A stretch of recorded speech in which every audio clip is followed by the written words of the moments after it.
A single feature is a whole column of numbers, sometimes hundreds of them. You can't stare at every value, so instead we summarize the column with a few honest numbers. Where it sits, and how spread out it is. Let's learn to describe a column of apartment prices. Here are the prices of 9 apartments, in thousands of dollars.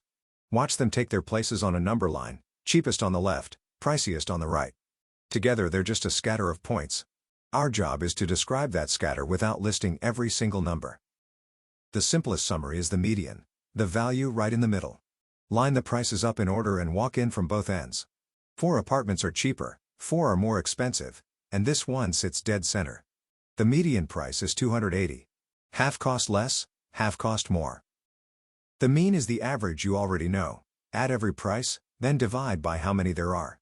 3,060, shared across 9 apartments, gives 340.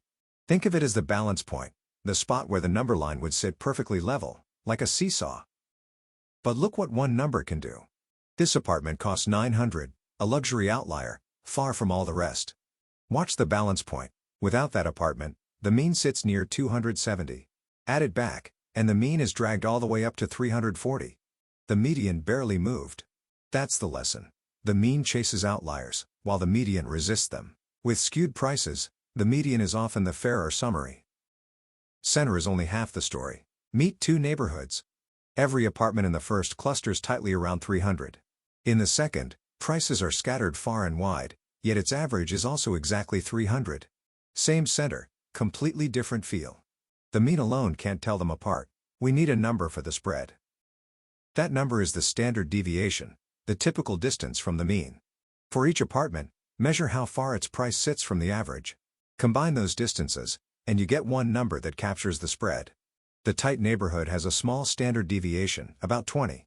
The scattered one is around 80. Bigger means more spread out. Put it all together with a picture called a distribution. We slice the price range into bins, and stack up how many apartments fall in each.